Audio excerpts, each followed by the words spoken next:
খেয়ানত মানে বিষ্ণু বলছেন, হে আমার উম্মতেরা, যে ব্যক্তির মধ্যে আমানতদারি নাই ওই ব্যক্তি কখনো মুসলমান হতে পারে না। জোরে বলেন নাউযুবিল্লাহ। আমানত যার মধ্যে নাই তাকে মুসলমান বলা যায়? আমানত যার মধ্যে নাই তাকে মুসলমান বলা যায় না। আমরা যে মুসলমান আমানত যদি ঠিক রাখতে না পারি তাহলে কেমন হবে?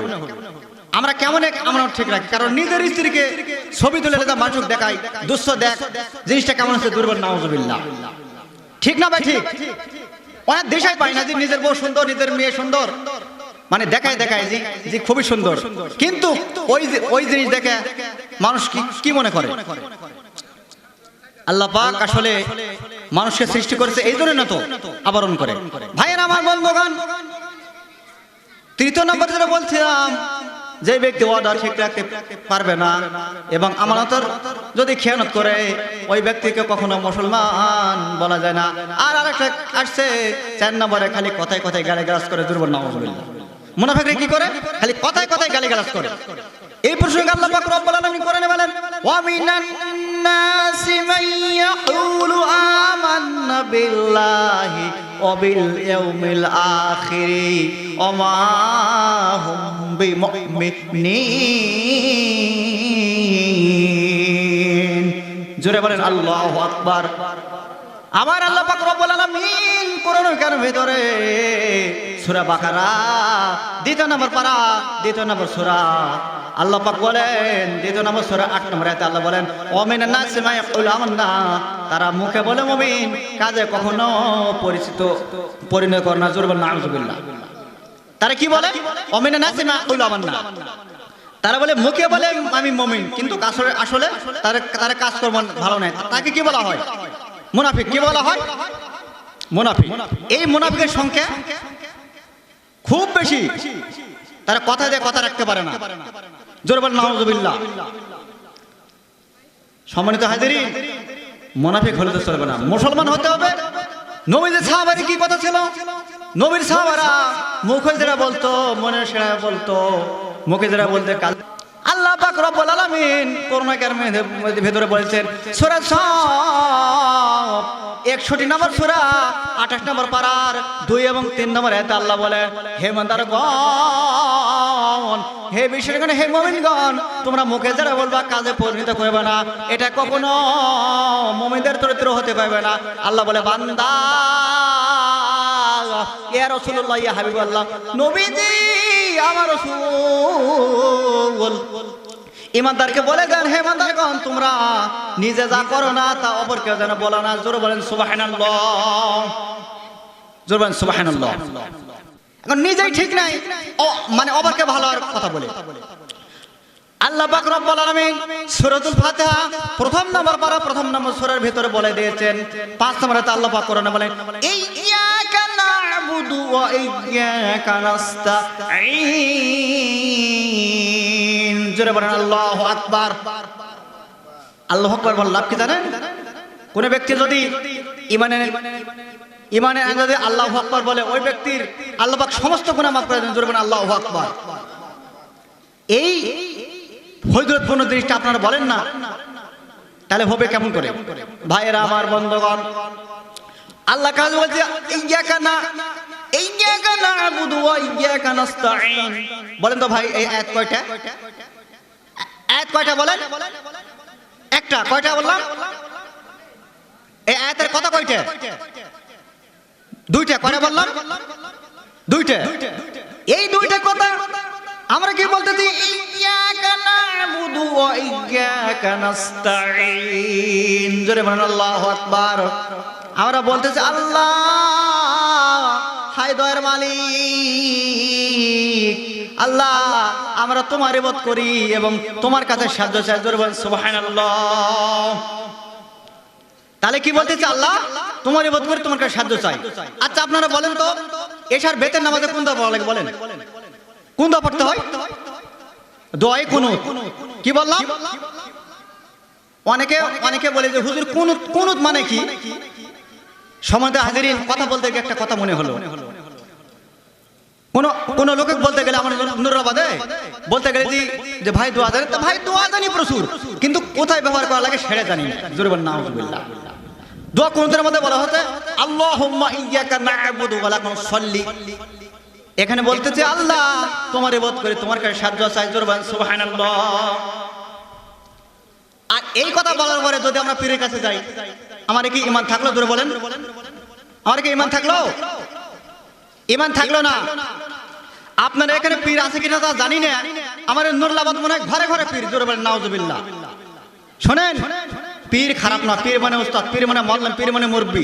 ওই এমন পীরের অনুসরণ করা যাবে যেগুলো ভণ্ড পীর, সেই পীরের অনুসরণ করা যাবে না। জোরে বলেন নাউজুবিল্লাহ। তারা কি বলে? পানির তলে মোমবাতি জ্বালে বাবা, সেই বাতি ঝড় বাজারে ঘরে না, বাবার কাছে মুরিদ হলে নামাজ রোজার দরকার নাই। জোরে বলেন নাউজুবিল্লাহ। এরা আসলে ভালো পীর না ভণ্ড পীর? বলেন, কথা বলতেছে না কেন? ভালো পীর না ভণ্ড পীর? পীরের বিরুদ্ধে আমি কথা বলিনি। পীর ছিল শাহজালাল, শাহবানা, শাহ মাকদুম, আব্দুল কাদের জিলানী রহমাতুল্লাহ আলাইহি, এরা ছিল পীর। জোরে বলেন সুবহানাল্লাহ। এই পীরিতে ফরজ নবল তো দূরের কথা, এরা মুস্তাফা কাজানা। জোরে বলেন ঠিক না বেঠিক? বিষয়টা হচ্ছে আপনি পীর মানবেন না কেন? যেই পীরের আল্লাহ বলে তার রাসূলের আদর্শ আছে সেই পীরে মানতে হবে। আপনারা ক্যালকুলার ইরানে পীর থাকতে পারে, কিন্তু তবু আমি পীরের ব্যাপারে আমি কথা বলতেছি।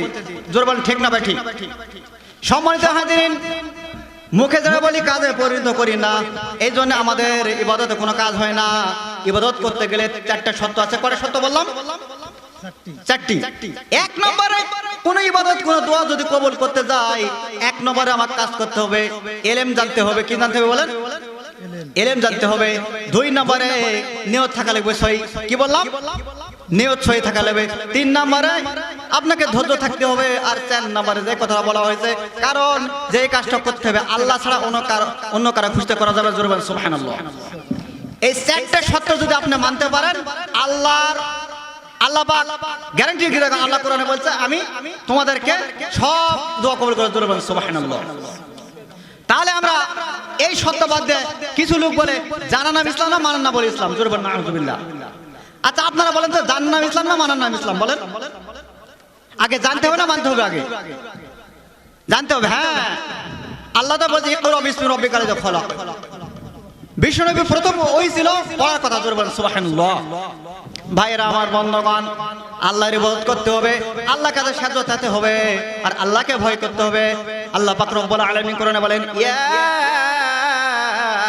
আইয়ুহাল্লাযীনা আমানুত্তাকুল্লাহা হাক্কা তুকাতিহি ওয়া লা তামুতুন্না ইল্লা ওয়া আনতুম মুসলিমুন।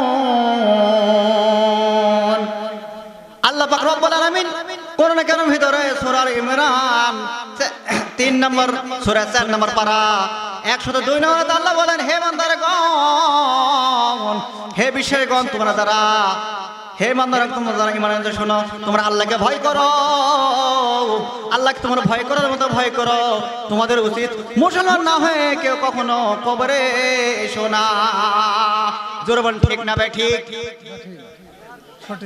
কাপন আমার আপন, কবর আমার ঘাটি, ওই কবরে যেতে হবে, থাকবে না কেউ সাথী। কাপন আমার আপন, কবর আমার ঘাটি, ওই কবরে যেতে হবে, থাকবে না কেউ সাথী। থাকতে হবে নিরলয়, একা একা বাসতলায়, থাকতে হবে নিরলয়, একা একা বাসতলায়। চতুর্দিকে রবে শুধু মাটি, চতুর্দিকে রবে শুধু মাটি। জোরে বলেন ঠিক না বেঠি? মাটির বিছানায় থাকতে হবে। আপনি যত বড়ই ধনী হন না কেন, আপনি যত বড় যাই হন না কেন, মানদের ভিতরে নাম বলতেছে, নাম বলে হয়তো গিবতের মধ্যে যাবে।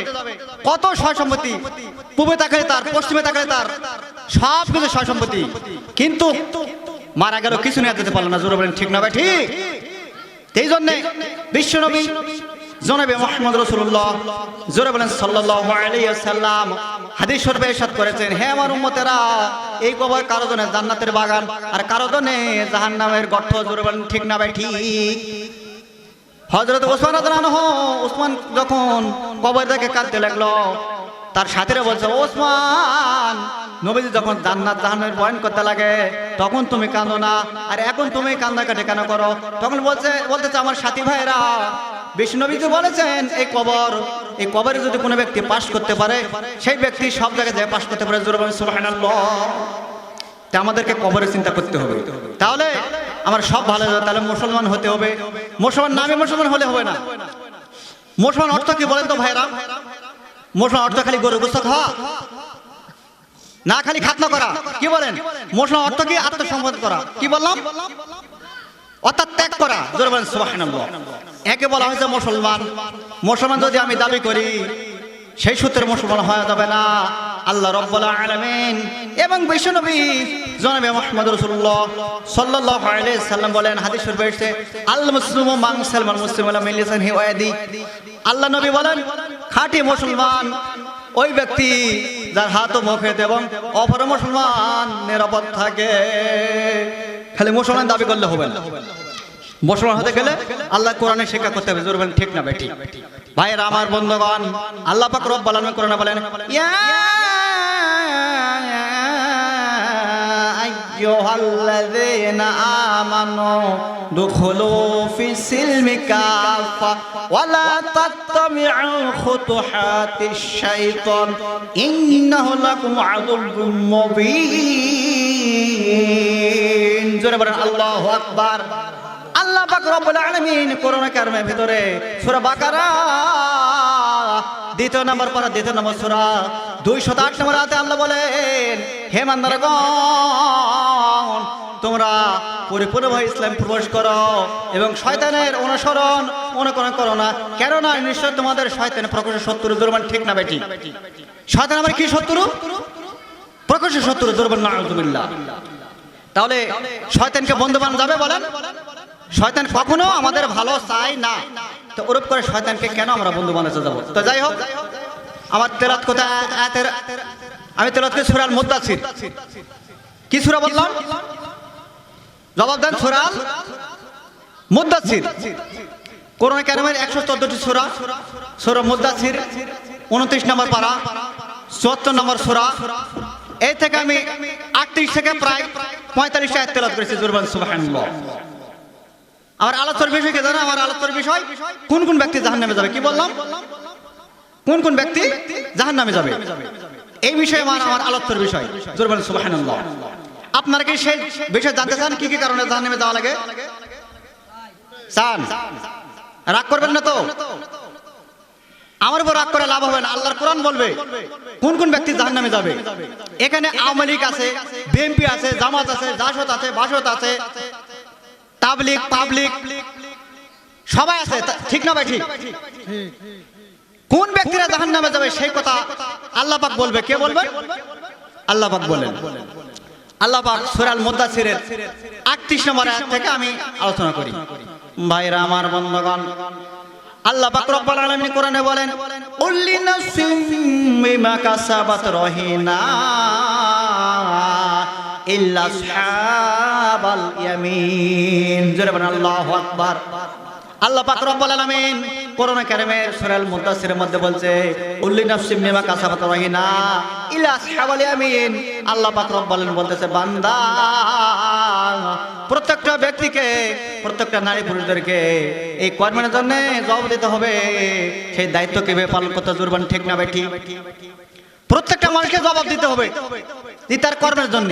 কর্মটা কি ভাইয়েরা আমার বন্ধুগণ? আল্লাহ পাক রব্বুল আলামিন কোরআনে বলেন, ফামাইয়ামাল মিসকালা যাররাতিন খায়রান ইয়ারা ওয়া মাইয়ামাল মিসকালা যাররাতিন শাররান ইয়ারা। জোরে বলেন মারহাবা।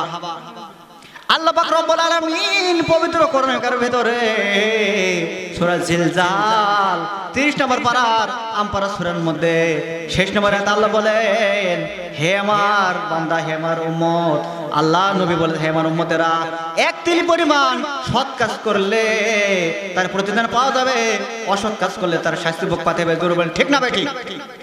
আপনি যা করবেন তাই পাবেন, আর দুনিয়াতে কিছু কিছু মানে বাড়ালে জোরে বলেন ঠিক না বেটি? আল্লাহ কারো প্রতি কখনো জুলুম করতে চায় না। সময় তো হাজিরিন, আল্লাহ রাব্বুল আলামিন এই জন্য বলতেছে বান্দা কুল্লু নাফসিন বিমা কাসাবাত রাহিনা ইল্লা আসহাবাল ইয়ামিন। আল্লাহ বলতেছে বান্দারে প্রত্যেকটা ব্যক্তিকে কর্মের জন্য আল্লাহর কাছে হিসাব দিতে হবে, শুধু তারা ব্যতীত। ইল্লা, ইল্লা মানে কি? তারা। কি বললাম? কি বললাম? ইল্লা মানে তারা। ইল্লা আসহাবাল ইয়ামিন, যারা ধ্যানপন্থী হবে, ধ্যান দল করবে, ধ্যানপন্থী হবে। আল্লাহ পাক রব্বুল আলামিন বলছেন আসহাবাল ইয়ামিন, আসহাবুল শিমাল। ইয়ামিন মানে ধ্যান, ইয়ামিন মানে কি? যে ধ্যান। আর শিমাল মানে কি? বাম। কি বললাম? বাম। যারা ধ্যানপন্থী হবে তারা জান্নাতে যাবে, এবং যারা বামপন্থী হবে তারা জাহান্নামে চলে যাবে। জোরবান নাউযুবিল্লাহ।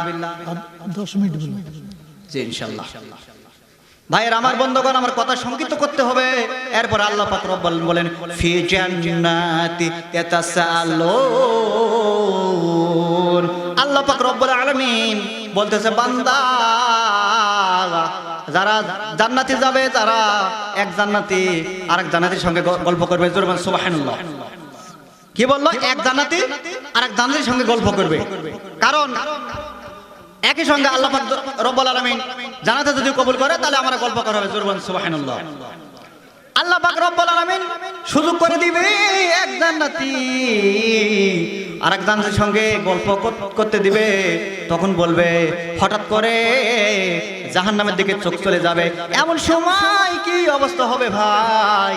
জাহান্নামের দিকে হঠাৎ করে চোখ চলে যাবে। ওই জান্নাতি বলবে, ভাই এই ব্যক্তিরা কেন কেন জাহান্নামে গেছে? কে বলবে আমার ভাই, কে বলবে আমার বন্ধু, কে বলবে আমার এত সুন্দর দুর্বল? ঠিক না ভাই? ঠিক। তখন বলবে যে এই লোকেরা কেন জাহান্নামী, আপনি কি বলতে পারেন? তখন আরেক জান্নাতি বলবে, ভাই আমরা তো জানি না কেন জাহান্নামে তিনি গেল। এরপরে জাহান্নামের দারোয়ান ফেরেশতা মালিককে বলে, ও জাহান্নামের দারোয়ান, এই ব্যক্তিরা কেন জাহান্নামী? আপনারা কি বলতে পারেন? কারণ সাকর নামে জাহান্নামে তারা কেন যাবে? জাহান্নাম হচ্ছে একটা, তার ক্লাস হচ্ছে 7টা। ক্লাস কয়টা? 7টা। আর জান্নাত হতে একটা, ক্লাস হতে 8টা। জোরবান ঠিক না ভাই? ঠিক। যেমন মনে করেন 1 থেকে 5 পর্যন্ত একটা ক্লাস, তাহলে স্যার 1 থেকে 5 পর্যন্ত একটা ক্লাস, আবার 6 থেকে 10 পর্যন্ত একটা ক্লাস। জোরবান সুবহানাল্লাহ। যাই যে কর্ম করবে সেই জান্নাতে যাবে, আর যাই যে পাপ করবে সেই জাহান্নামে তাকে যেতে হবে। জোরবান নাউযুবিল্লাহ। এমত অবস্থায় ভাইয়ের আমার বন্ধুগণ, ওই জাহান্নামে কে কে যাবে? ওই সাকর নামে জাহান্নামে ফেরেশতা মালিককে বলা হবে, আমি জানি না, আপনারা তাদের কাছ থেকে শুনুন। জাহান্নামীদেরকে বলা হবে, ও জাহান্নামী ভাইরা, একই সঙ্গে সমাজে ছিলাম, একই সঙ্গে চাকরি করতাম, আমার ভাইরা একই সঙ্গে ব্যবসা করতাম, আপনি কেন জাহান্নামী আর আমরা কেন জান্নাতি? এই সকল নামে জাহান্নামে কেন আসলেন? কারণ এই জাহান্নামের ব্যাপারে কোন আলেম ওলামা আল্লাহ পাক বলেন ওয়াসিকাল্লাযীনা কাফারু ইলা জাহান্নামা সুমারা। সূরা জুমার 23 নম্বর পারার 70 এবং 71 নম্বর আয়াতে আল্লাহ বলেন ওয়াসিকাল্লাযীনা কাফারু, কাফের মানে কাফের, ইলা মানে দিকে, জাহান্নাম মানে জাহান্নাম, সুমানের দল, এক দল কাফেরকে জাহান্নামের দিকে পাঠানো হবে। জোরে বলেন নাউযুবিল্লাহ। কাদেরকে জাহান্নামে দেওয়া হয়? কাফের। তাহলে কি কি অপরাধ?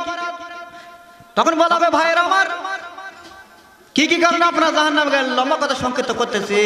আল্লাহ পাক রব্বুল আলামিন ওদের কথা জবাবে বলবে, কোন আলেম ওলামাকে গিয়েছিল না, কোন পীর বুজুর্গকে গিয়েছিল না, আপনারা জাহান্নামে গেলেন। বলেছে হ্যাঁ আসছিল, কারণ নবীর আসছিল, আলেম ওলামা আসছিল, কারণ আমরা তাদেরকে জঙ্গিবাদ বলতাম, তাদেরকে সন্ত্রাস বলতাম, তাদেরকে আমরা হে প্রতিপন্ন করতাম। জোরে বলেন নাউযুবিল্লাহ। এখনো ঠাট্টা করে না যে হুজুররা অদ্ভবিকতা, জান্নাত জাহান্নাম আছে। জোরে বলেন নাউযুবিল্লাহ। এরপরে সংক্ষিপ্ত করলাম, মা সাকাকুম ফি সাকর, তোমার এত কঠিন জায়গায় কেন আসে জাহান্নামে? তারা বলবে, ভাইয়ের আমার, একই সঙ্গে চাকরি করেছিলাম, ভালো কথা। মুয়াজ্জিন যখন বলতো হাইয়া আলাস সালাহ, এসো নামাজের দিকে, এসো নামাজের দিকে, হাইয়া আলাল ফালাহ, এসো কল্যাণ দিকে, নামাজ পড়লে কল্যাণ হবে, কেন আপনারা জাহান্নামে গেলেন? আল্লাহ পাক বলেন ক্বালু লাম নাকু মিনাল মুসাল্লিন। জোরে বলেন আল্লাহু আকবার। তারা বলবে, ভাইরা আমার, আমরা প্রথম নম্বর কারণে আমরা মুসলমান ঠিকই ছিলাম, গরু গোছ ঠিকই খাইছি, খাতনা করেছি, কারণ আমরা মুসলমানের খাতাতে আমাদের আইডি কার্ডের নাম ছিল, সার্টিফিকেটের নাম ছিল, কারণ আমরা কেন জাহান্নামে আসলাম? আলো অবশ্যই লাম নাকু মিনাল মুসাল্লিন, আমরা নামাজি ছিলাম না, আমরা বেনামাজি ছিলাম। জোরে বলেন নাউযুবিল্লাহ। আপনারা বলেন তো নামাজ না পড়ে জান্নাত পাওয়া যাবে? না কিছু কিছু পীরের লোকেরা বলে তার কাছে বলে মরে হলে নামাজ রোজা বলে কিছু লাগে না। আমি আপনাদের কাছে বলতে চাই, যে সমস্ত পীরেরা নামাজের বিরুদ্ধে ইসলামের বিরুদ্ধে কথা বলবে সেই পীরদেরকে আমরা পিঠে হাড় হুড্ডি ভেঙে দিতে চাই। আপনারা কে কে রাজি আছেন তাকবীর? নারে তাকবীর, নারে তাকবীর। আল কোরআনের আলো, ঘরে জালো আল হাদিসের আলো। ঘরে জালো ভণ্ড পীর যেখানে, সেখানে ভণ্ড আছে যেখানে, না সেখানে আলেম ওলামা যেখানে, সেখানে নারে তাকবীর। আল্লাহ পাক রব্বুল আলামিন আমাদেরকে কবুল করে জোরে বলেন আল্লাহুম্মা আমিন। আমার ভাষা কি আপনারা বুঝতে পারতেছেন? বুঝতে না পারলে বলতে হবে, আমি আরো সঠিক করে বলার চেষ্টা করব। সম্মানিত হাজিরিন, এক নম্বর তারা জাহান্নামে যাবে কারণ ক্বালু লাম নাকু মিনাল মুসাল্লিন। এক নম্বর তারা জাহান্নামে যাবে তারা নামাজ পড়তো না। জোরে বলেন নাউযুবিল্লাহ। বিশ্বনবী জনাবে মুহাম্মদ রাসূলুল্লাহ জোরে বলেন সাল্লাল্লাহু আলাইহি সাল্লাম, তিনি বলেছেন আউয়ালু মা ইয়াহসাবু বিল আবদি ইয়াওমাল কিয়ামাতিস সালাহ। আল্লাহর নবী বলেন, হে আমার উম্মতেরা, কিয়ামতের দিন সর্বপ্রথম নামাজের হিসাবে জোরে বলেন সুবহানাল্লাহ। কিয়ামতের দিন কার হিসাব হবে? বলেন নামাজের কার হিসাব হবে? নামাজের। আপনি বলবেন আপনি কি দল করতেন? আপনি হানাফি না আপনি মুহাম্মাদি না আপনি হুজুর না বক্তা না মুহাদ্দিস? এ জিজ্ঞেস করবে না। সর্বপ্রথম আওয়াল মানে কি? প্রথমেই জিজ্ঞেস করা হবে কিয়ামতের মুসিবতের দিন নামাজে ছিলেন কিনা। জোরে বলেন সুবহানাল্লাহ। বিশ্বনবী বলেন মিফতাহুল জান্নাতিস সালাহ, নামাজ তো বেহেশতের চাবি। কোন ব্যক্তি যদি বেহেশতের চাবি পেতে চায় দুনিয়াতে নামাজ পড়তে হবে। বিশ্বনবী বলেন আস-সালাতু মিরাজুল মুমিনিন, নামাজ হতে মুমিনদের মেরাজ শরীফ। আইরে মুমিন সবাই মিলে নামাজ পড়িতে, আইরে মুমিন সবাই মিলে নামাজ পড়িতে, নামাজেতে আল্লাহ দিদার ভাগে জুটিবে। হায়রে নামাজেতে আল্লাহ দিদার ভাগে জুটিবে। আলহামদুলিল্লাহ, আমার আলোচনার বিষয় হচ্ছে সূরা মুদ্দাসির। আল্লাহ পাক রব্বুল আলামিন যে কথাগুলো বললাম আমি এবং আপনারা সকলে মেনে যেন আল্লাহর জান্নাতে যাওয়ার জন্য তৌফিক দেন। বলে আল্লাহুম্মা আমিন। আমার পরে আরো দুজন আলোচক আছে। দ্বিতীয় আলোচক বিশিষ্ট ইসলামী চিন্তাবিদ মাওলানা মোহাম্মদ নুরুল আমিন আজাদী, তার বয়ান আপনারা শুনবেন। প্রধান বক্তা আমার ছোট ভাই হাফেজ কারি মাওলানা মোহাম্মদ আব্দুল আল মুবারক, তার কথা শুনবেন। আমার চেয়ে অনেক হাজার হাজার লক্ষ লক্ষ কোটি কোটি গুণে ভালো আলোচনা করবে। আল্লাহ পাক রব্বুল আলামিন আমাদেরকে আলোচনা ম্যানেজার তৌফিক দেন। জোরে বলে আল্লাহুম্মা আমিন। আমার কথার মধ্যে কোনো কিছু ভুল হলে আল্লাহ যেন ক্ষমা করে।